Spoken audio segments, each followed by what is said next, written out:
Hello YouTube, it is I, Curiositous the Cantarian, with another YouTube video. And today we are going to be taking a look at, this HP Compaq D530. Now I got this computer from someone because they wanted me to take the information off the hard drive and back it up. And they let me keep the computer in exchange, which I think is really a pretty nice deal.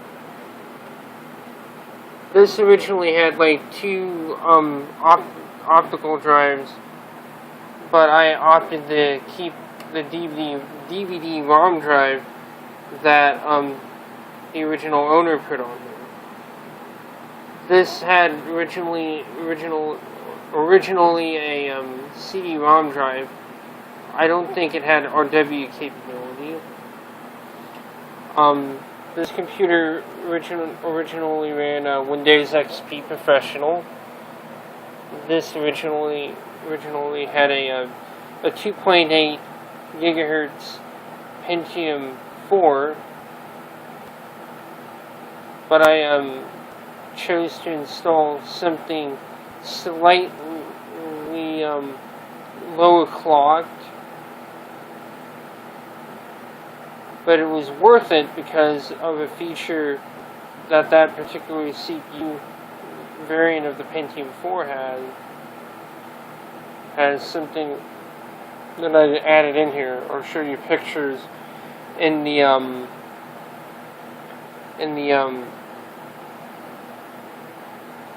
right here.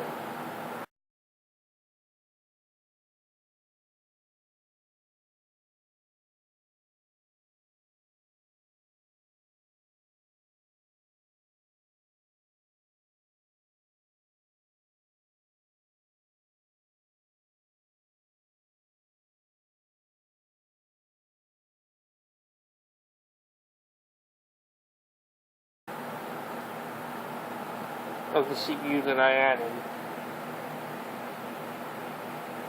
Now that we've got that out of the way, let's go even further into what we have here in front. Power button, indicator lights for hard drive and power. Two USB 2.0. Headphone jack, microphone jack.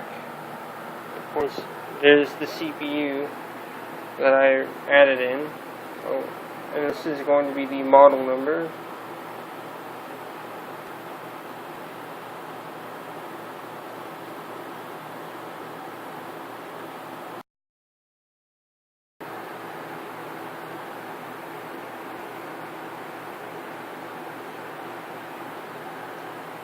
Yeah, I don't know if you can see it, but I'll probably put the model number in there. And this is basically, if I wanted to do a power supply, do a video card upgrade, and I mean a substantial video card upgrade, I would have to stick this in here, as this is the only power supply that I have that fits this form factor.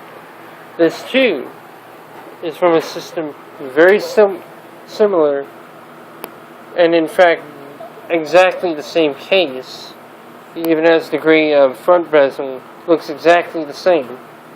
This is a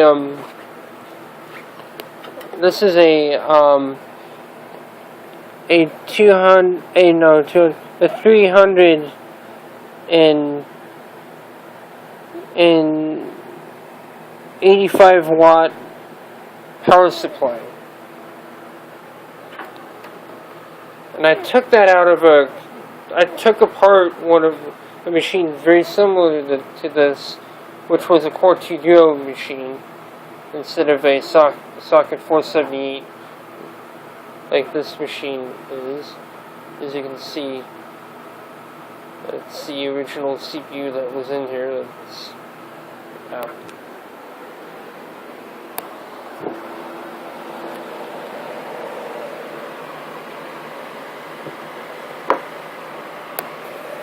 And I'm not going to let you see what's over there in my room. So, if we take a look at the back,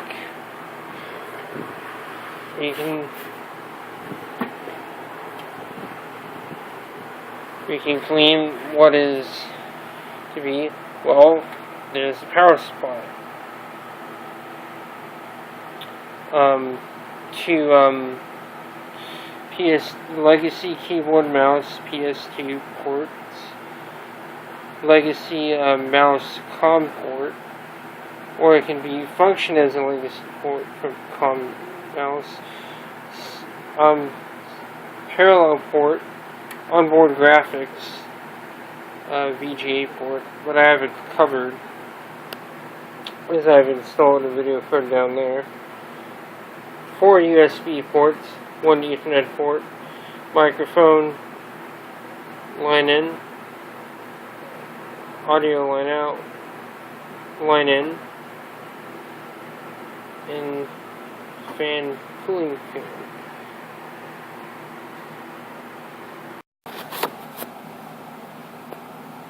Now if you wanted to open the system up,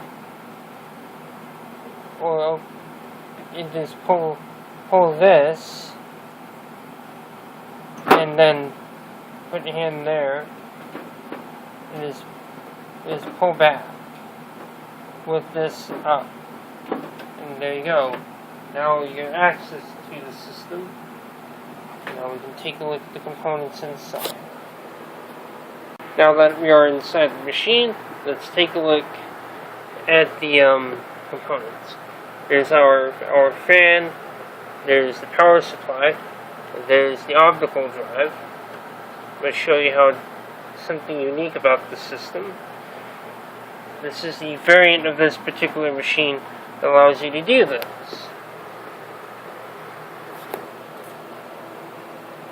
I'm going to move that up. Of course, I've installed 2 gigabytes of DDR400 in here. This is an AGP 8X system.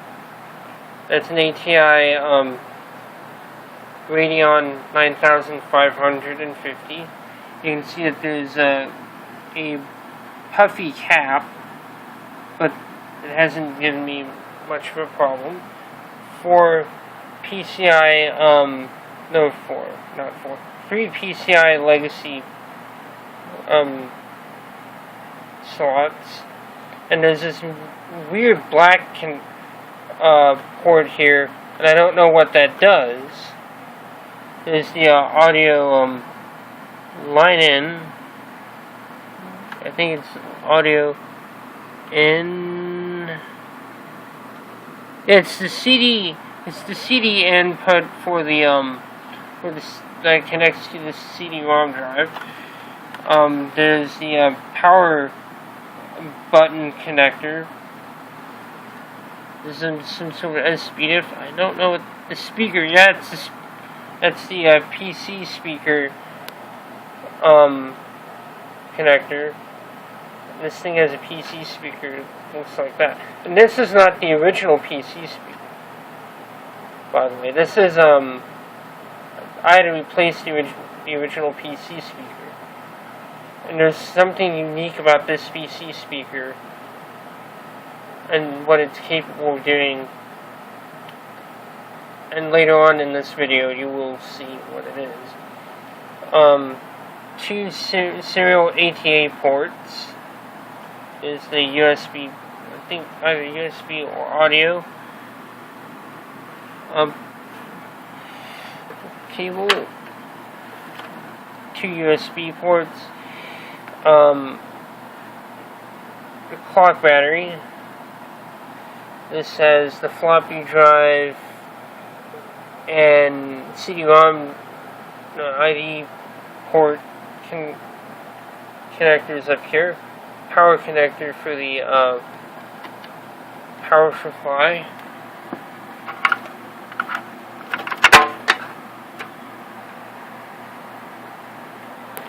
And where is it? There's the power connector for the fan, for the fan power. One 250 gigabyte Max Store hard drive, and one Western Digital 80 gigabyte drive. Now, one of the unique things about this system, yeah, I think,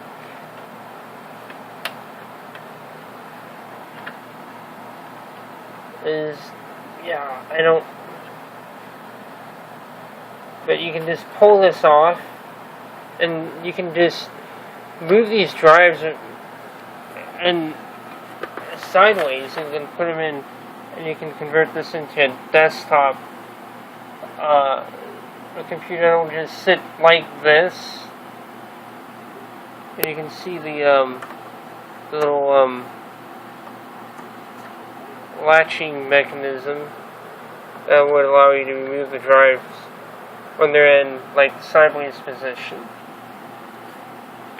But if you want to remove them, you just lift this up and you push the drive out. With this tab like pulled up, and do the same if you want to pull a hard drive, just pull like this, just pull the drive out like that, or not. So if you want to get side panel back on here, what you would do, of course, this also has the instructions on the side in order to do certain things, like remove the motherboard and all that, because you can actually swap parts in this case with various machines of similar case, and I like this machine for that. Thought I'd show that off. I think originally when I tried to do these introduction videos, I didn't record, so I had to redo them. This, I believe, is Friday, already Friday, and I did some of this stuff yesterday, most of the video content yesterday. Anyhow, so you hold this, push this up, make sure it's aligned, push this up, and just push and let go, and there you go, you secured it. So the video card here, VGA, DVI, S-Video. Yeah, and it's an ATI Radeon 9550. So the next footage you'll be seeing is stuff that I shot on yesterday, on Thursday. What's today? Hey, Link and is Lincoln and yeah, today is August 31st, 2018. I shot footage that you'll be seeing next yesterday on August 30th.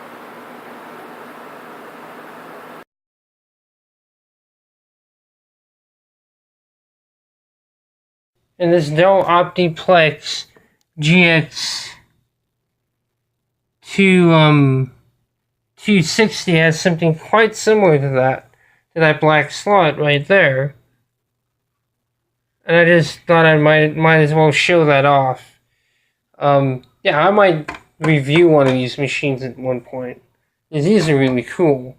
This is not my computer, by the way. This actually belongs to my brother. Not supposed to be tinkering around in this computer. So I'm going to put it back real quick before I get caught doing something that I shouldn't be doing. Well, I don't give a flying fuck. But I don't want to be caught not giving a flying fuck. So let's turn the machine on and let's take a look at the specs.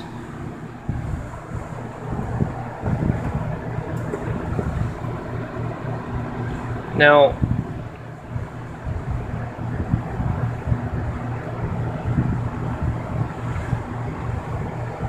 you saw that it showed the BIOS screen, Pentium 4 logo, and you saw that flash. Let's take a look at the specs, what the system supports in terms of hardware. We go to system info. It says, and it's strange, it's got this small form factor motherboard, and it even has the cooler for that too. But you can see that it has a 2.6 gigahertz Pentium 4. Remember that remember in the last part of this video, I told you that in one of the last parts of this video, I told you I installed it. This machine originally had a 2.8 gigahertz. Well, the reason why I installed the 2.6 gigahertz was because it had is because of a feature of this particular Pentium 4 that I wanted to have.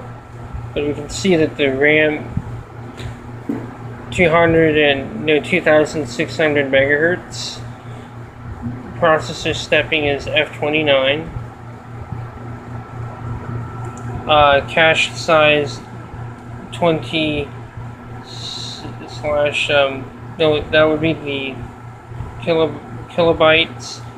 The cache size would be 20 kilobytes for L1. L2 cache is 512. Memory size 2048 megabytes of DDR400 dual channel. Now the dual channel stuff is working. Yeah, that wasn't working last time. I updated the BIOS on this, like you should do. So let's take a look at the belt. We got a save to diskette. I think it's like saving the BIOS settings to diskette. Take time. So let's see what the storage options are. It displays my drives, and this can also support 5 1/4 inch. So I could stick a 5 1/4 inch drive in here, but it doesn't support like the two something megabyte floppy drives. It supports that. So we got IDE SATA. Let's not mess around with those settings because am I fine with that? Yeah, I guess I'm fine with that. DVD-RW.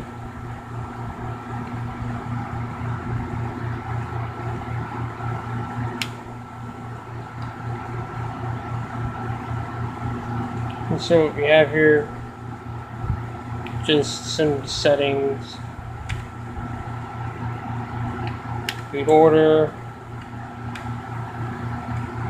and you can even set either the serial ATA to be boot first or IDE. Nice. So we got password, power on password, share password, device security.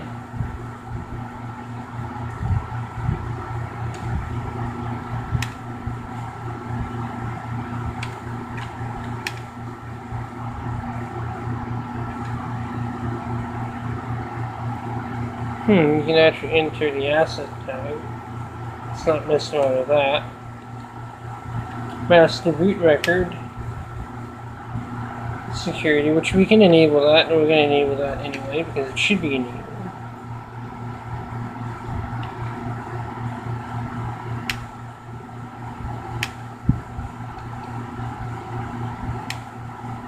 And just save that. Nice, rather nice. That's a rather nice feature to have on here, actually, on a computer in general. Power on settings is probably we've seen these before.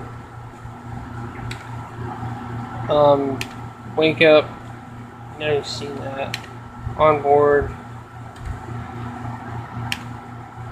And you can even change your IRQ devices as well. And the Dell Dimension series clamshells, as well as the Dell Optiplex 2 GX 2 GX series machines based on the Pentium 4 can also change IRQ. So we're not going to show this off. Bus settings, SVGA. I'm gonna go into here. Now, why is that not set properly? It should set the aperture for 128. But you can see hyperthreading. That's basically the function, the feature that this processor gives us is the hyperthreading functionality of the second generation Pentium 4 series processors.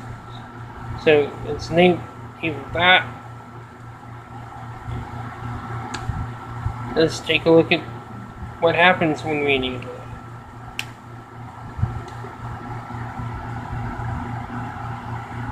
It changes the icon on the logo.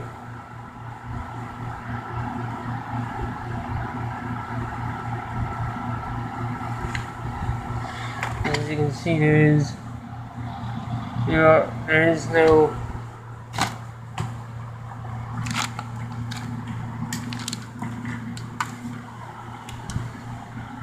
sound plug-in.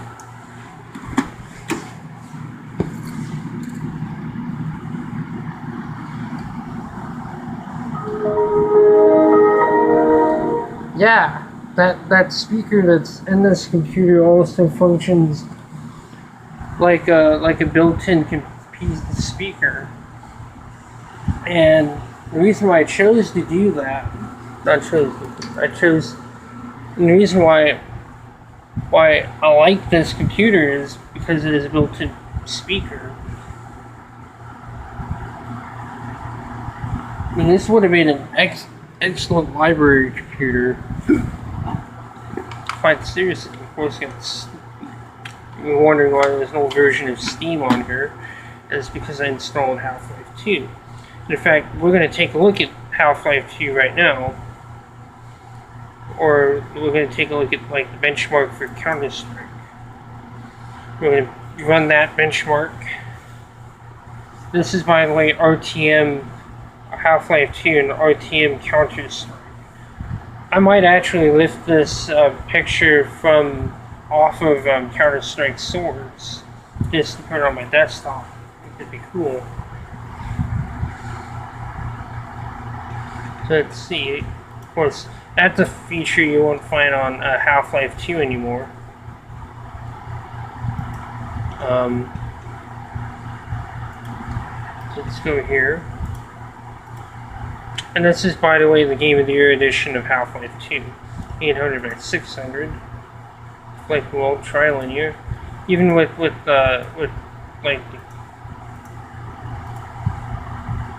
none of those enabled.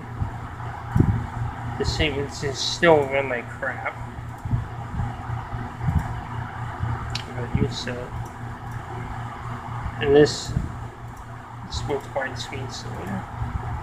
How about this run the stress test? I know.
So the yeah, 50 FPS. I mean, that's not bad for Counter-Strike. But this was actually giving me like horrendous frames per second in Half-Life 2. I mean, it's not bad. Not bad in terms of Counter-Strike back in the day. And so, one of the programs that I've installed on here are, for media, are DivX player.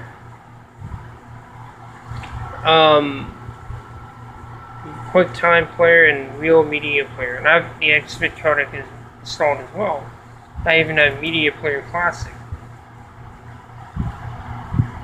Now let's just load a video file. Let's load the E3 2003 trailer for Half-Life 2.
And I believe that one's formatted in like the DivX codec. Yeah, it is formatted, so that one's kind of an example of something that utilizes DivX.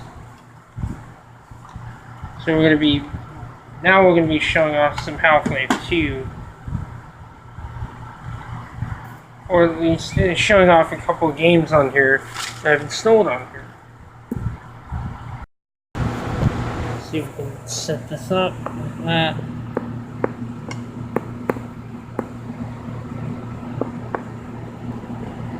Like that. See if we can have it set up like that.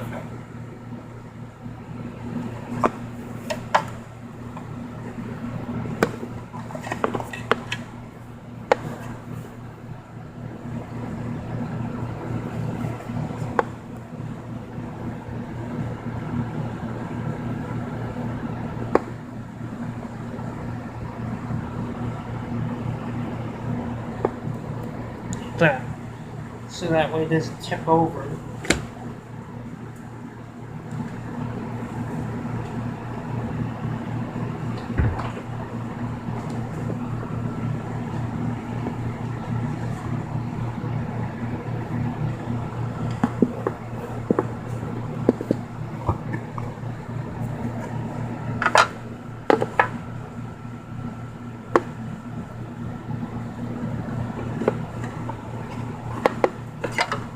So yeah, I'm gonna do that.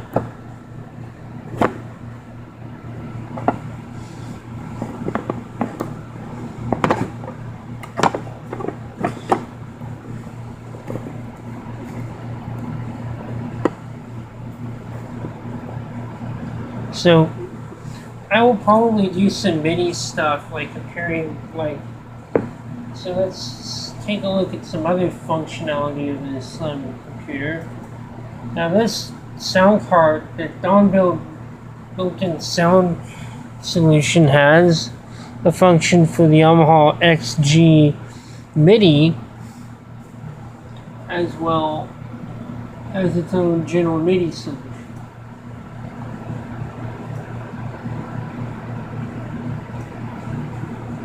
So let's just, now, without further ado, let's load Half-Life 2. But unfortunately, you won't be able to hear any sound from this because I don't want to mess up the PC screen built in here because it cost me a lot of money to fix this computer up. I mean, I just thought it was a really neat computer. Well worth it. I could sell it for about the same amount of money. So let's load Half-Life 2.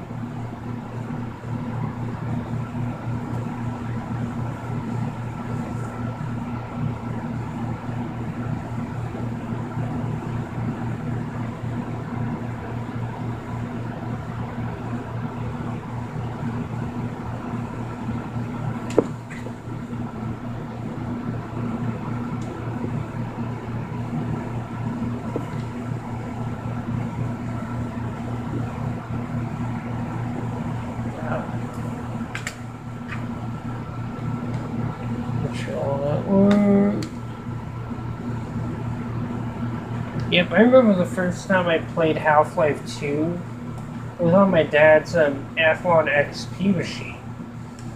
So, and this is kind of reminiscent of that.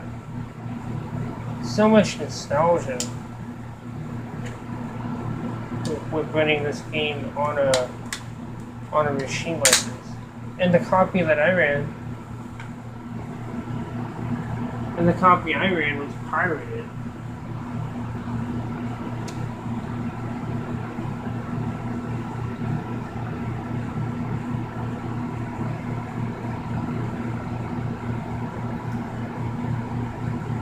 That's kind of neat. So I'm going to be loading fraps here. That's what this hyper-threaded Pentium 4 does.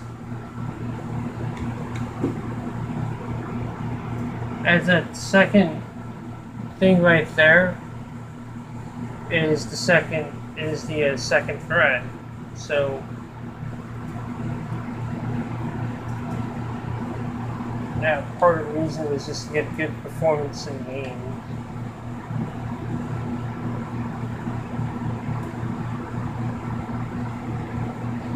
This is load frap, so we have a counter, and you can see.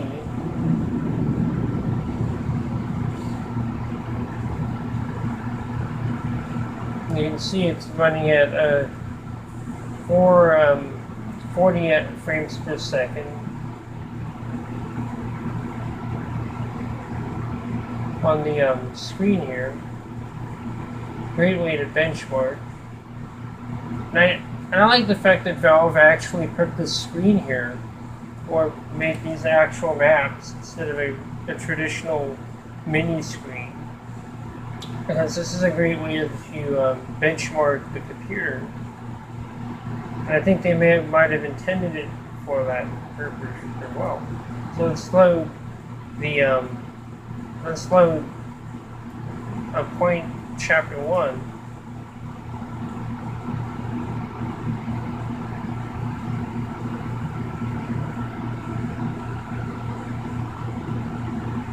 And see how well it runs here.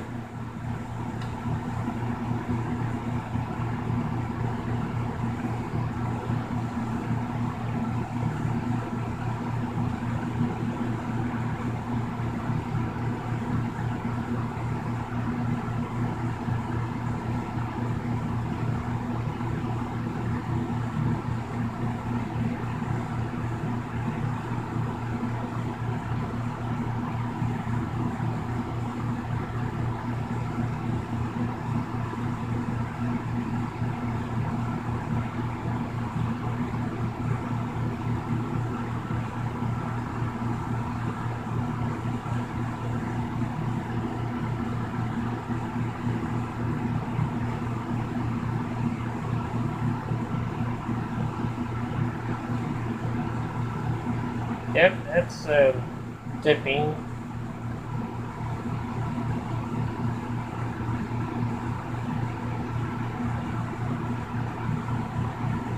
And so wake up, Mr. Freeman. Wake up and smell the ashes. Yes,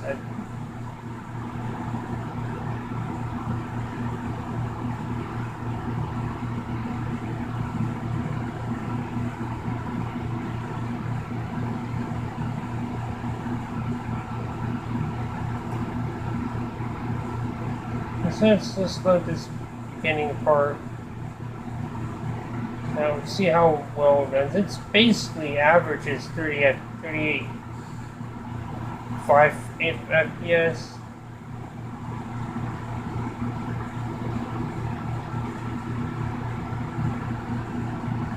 Welcome to cities, and yeah, that's not too.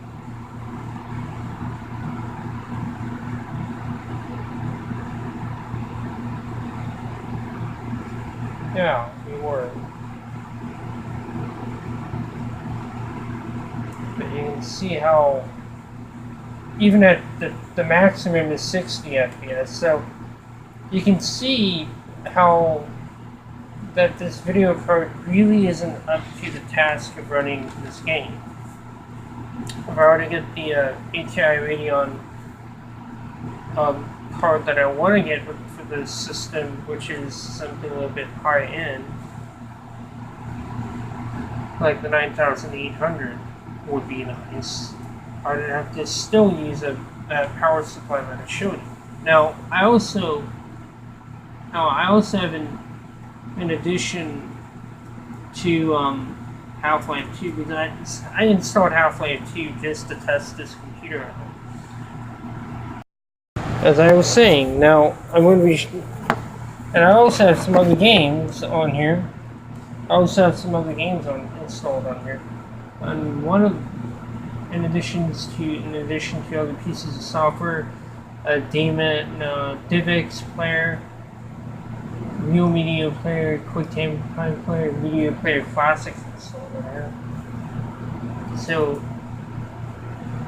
yeah, I think I'm gonna just check something real quick. I've already talked about this. I think I have. Okay, we do.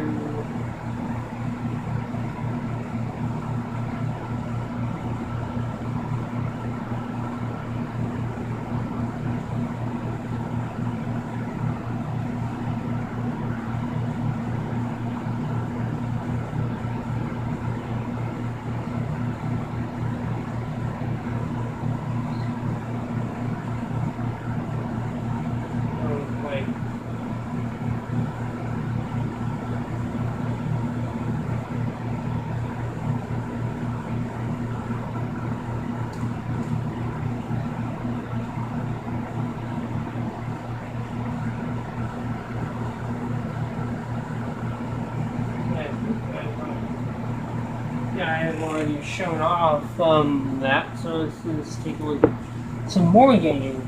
And the games we're going to be taking a look at are some childhood favorites. Let's see if we're recording still. It's back to recording. Let's see. I'm going to be taking a look at some childhood favorites, and the games that I have installed on here are the Ultimate Doom, Duke Nukem 3D, and in the form of Duke 32.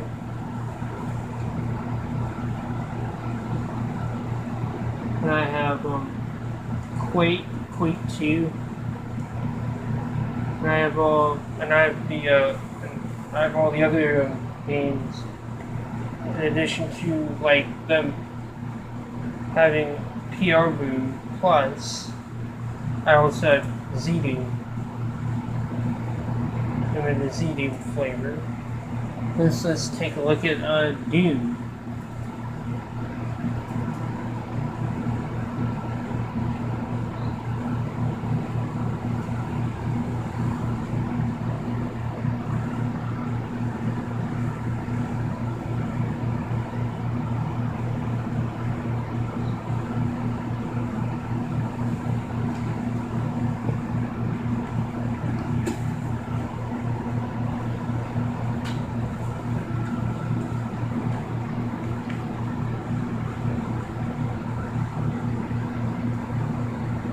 runs pretty consistent 60 FPS.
Let's load a game.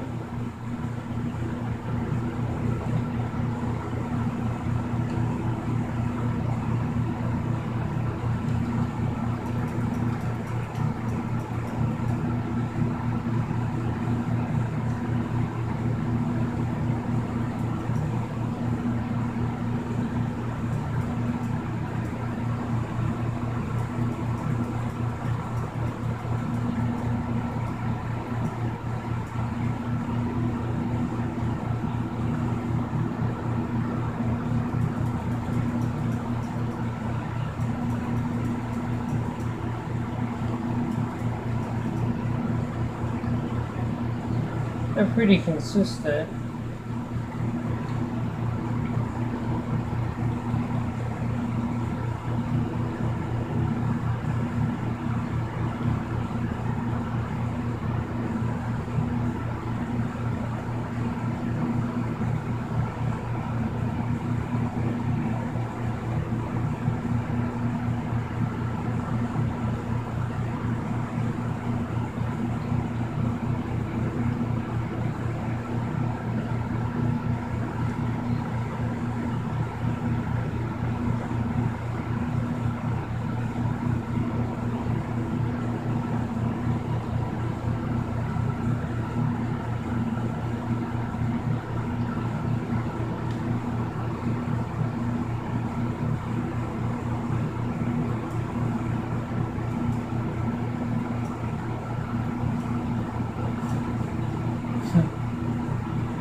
Haha. So it's, of course it's Doom. We've seen Doom is most people have seen Doom. What about Quake? That's what about either Quake? I did do Hexen too. Let's go into here auto execute.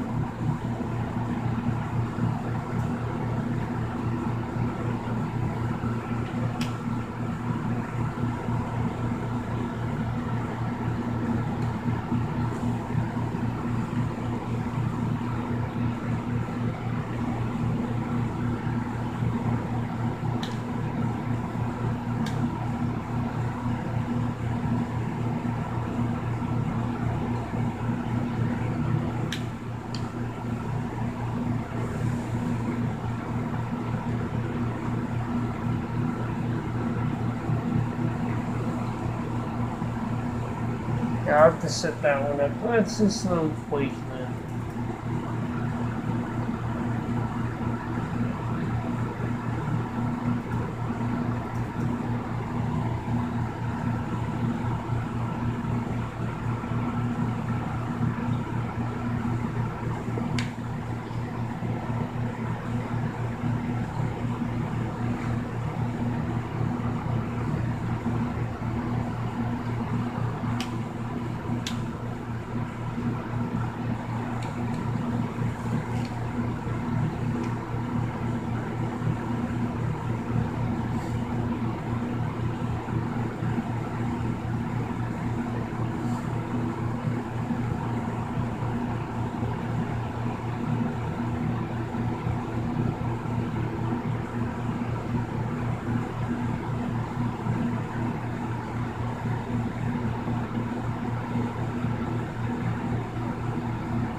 That's enough. And it's a pretty consistent FPS, so let's run some benchmarks in regards to Quake. Let's load the one Quake benchmark for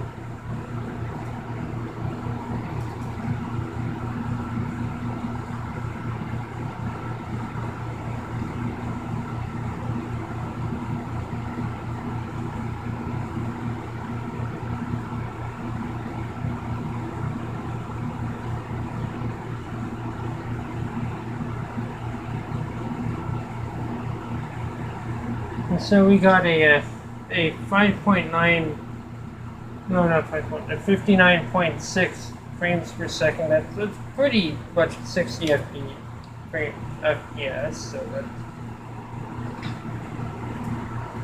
so if we load it on the max, and that was at the 640 by 480 resolution. And I think this is 1024 by 768.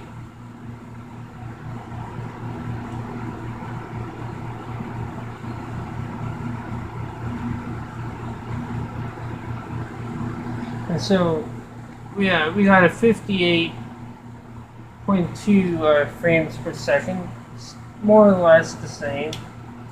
Let's see what this resolution was. 1024 by 768, as I suspected. I mean, pretty consistent. So what about GL Quake?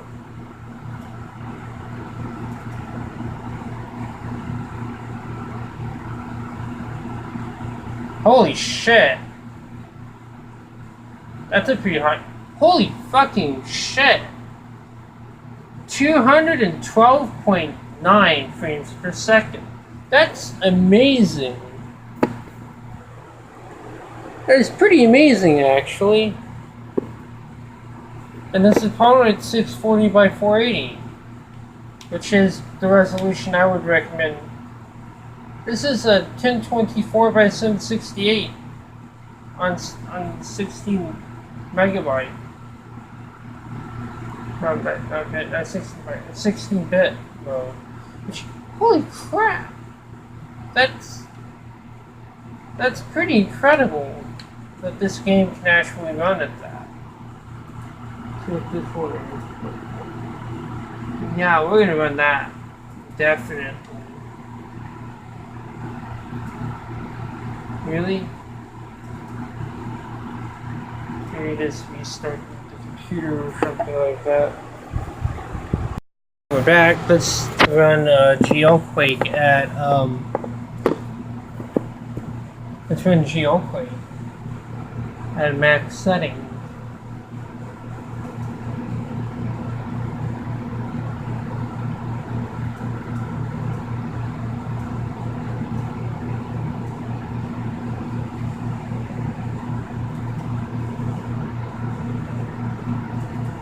Here,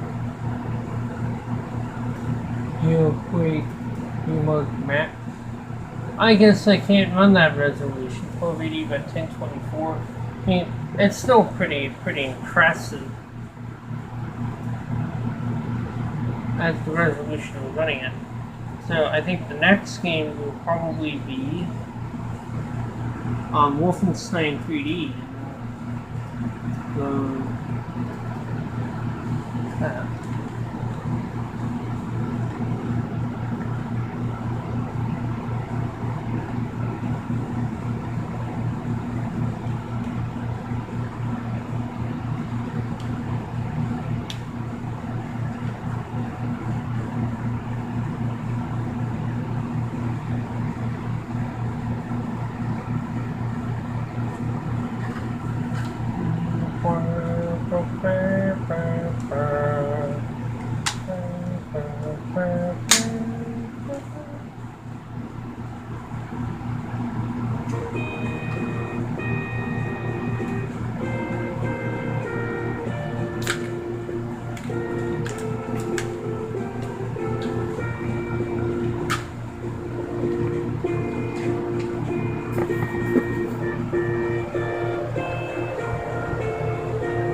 Let's pick that one.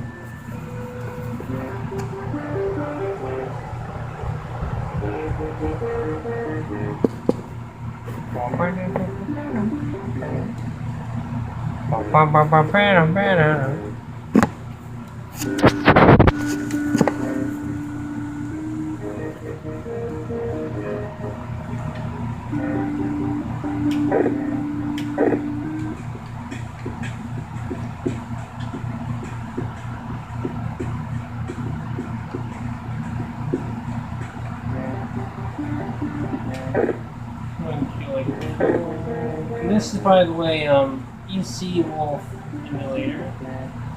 Disable that, which is nice because you can just make orders and customize the control.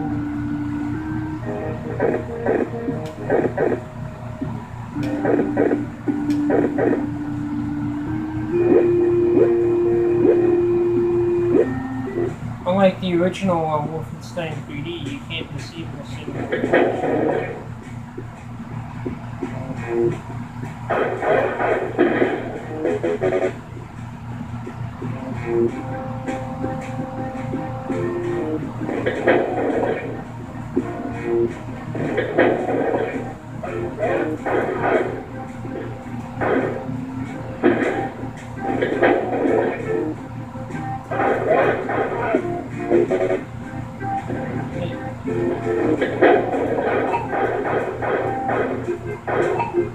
Yeah, it's a little keeps a little too high. And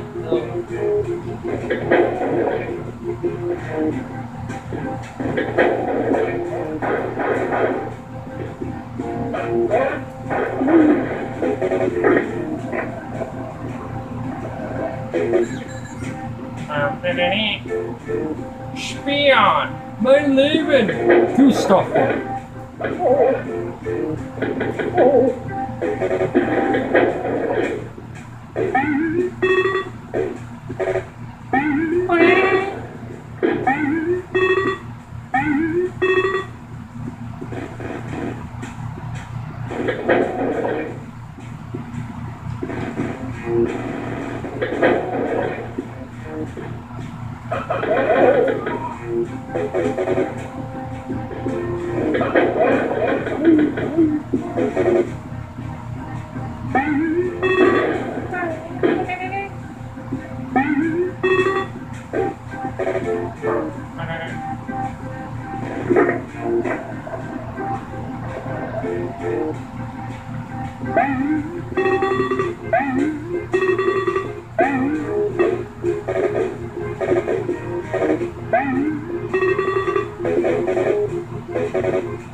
That's pretty good, decent sound from the PC speaker.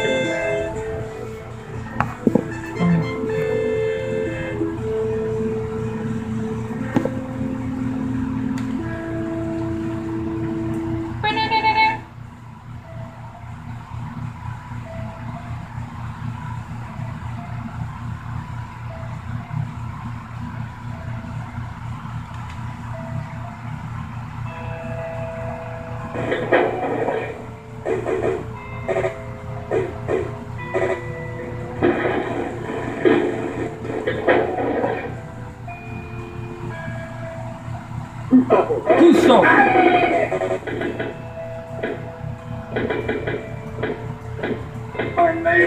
Mein Leben! Spion! Gustav! Spion. Ah! Dead. You get some help, but yep.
Let's rock. Damn, those alien bastards are gonna pay for shooting up my ride.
I'm good.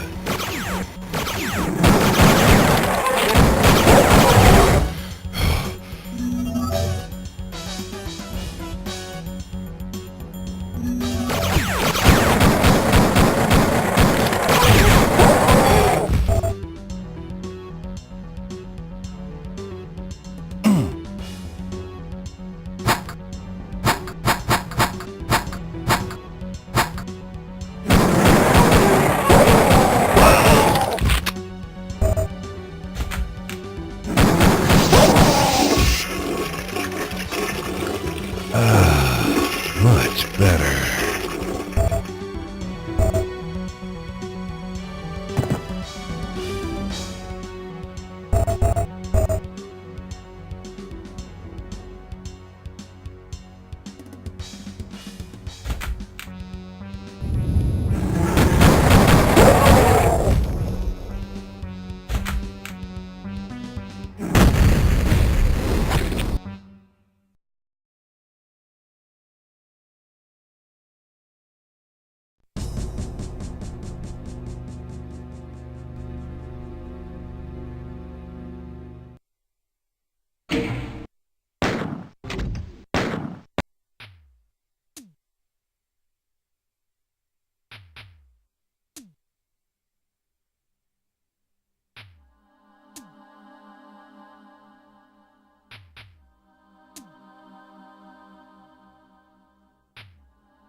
Let's rock.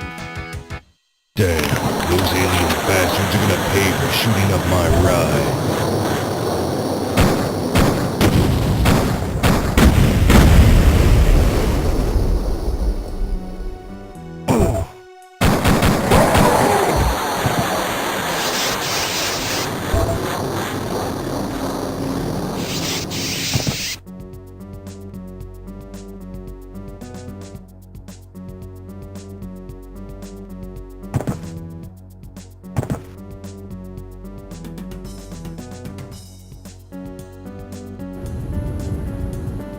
Come get some.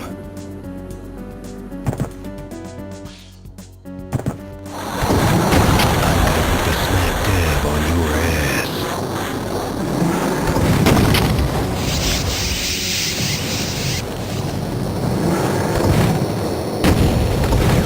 Ooh, that's gotta hurt.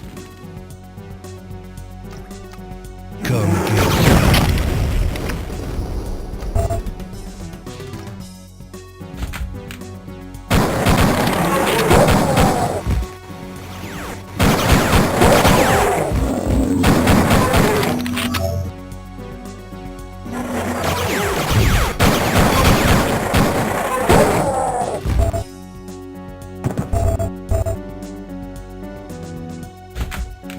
Come get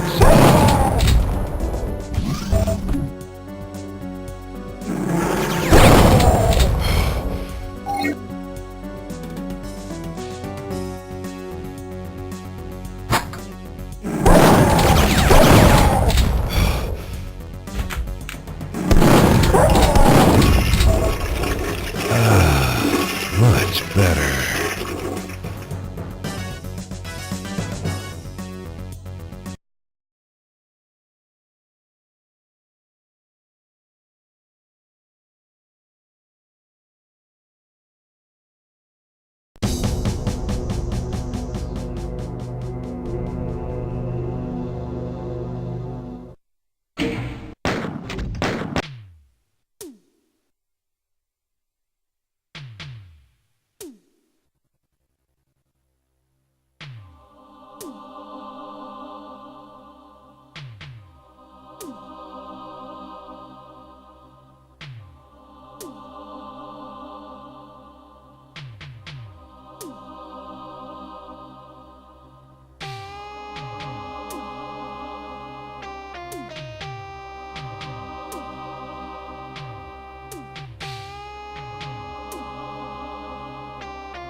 my ride.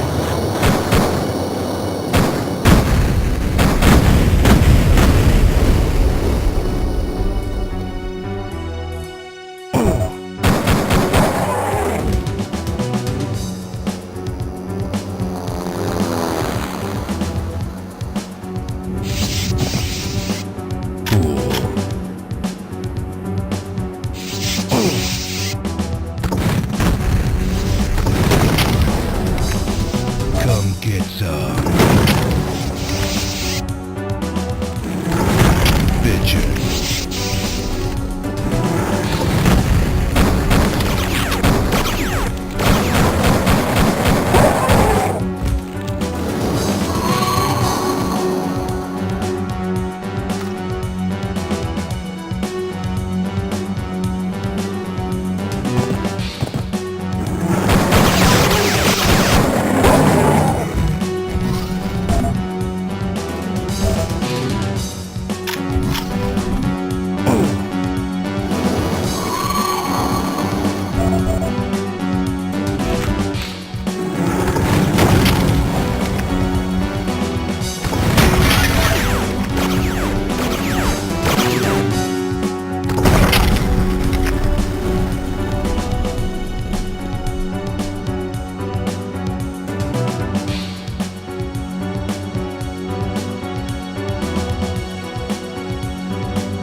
Let's rock.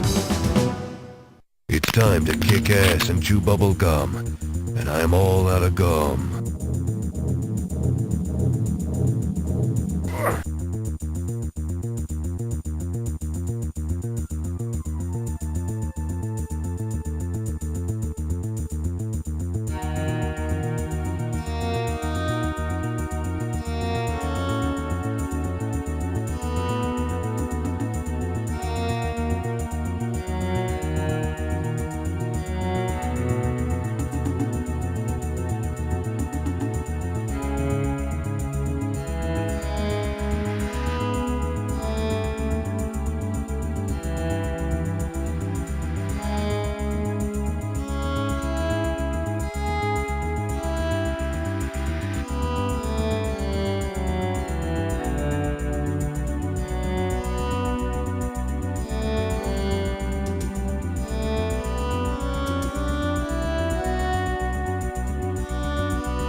show Quake 2 off.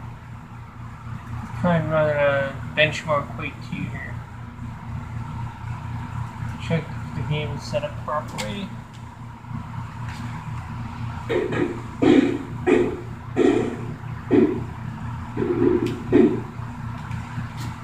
I would plug my headphones back in, so that way we do not have audio coming from the computer. What's going to be down here next? To make sure it's 12. Yeah, that's good. Sync every frame. Now, this is not even any. This is like with the original Quake. This is just the original engine.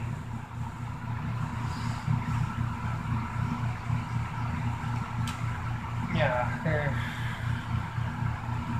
sync every frame is gonna about bad performance. So let's just see what that.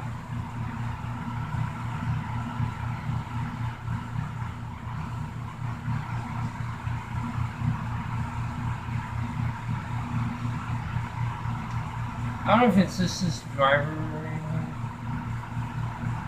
Maybe in the game. The 240 by 480.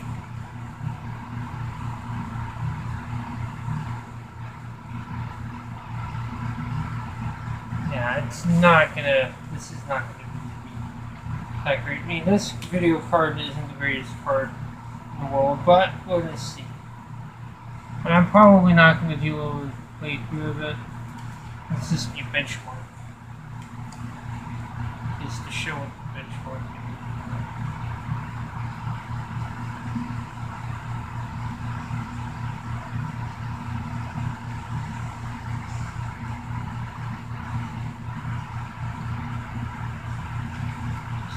Yeah, the tried and true method of benchmarking a computer.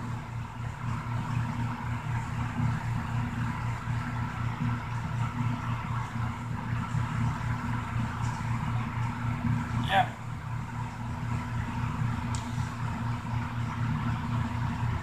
Yeah, I really can't do much with this computer in terms of gaming as it is.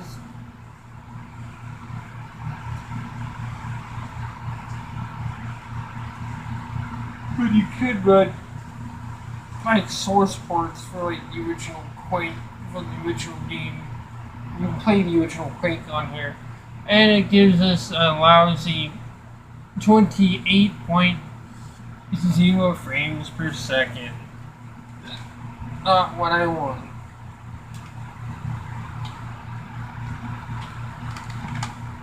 I guess that's all for this computer as it stands at the moment. I hope you enjoyed this video. Please comment.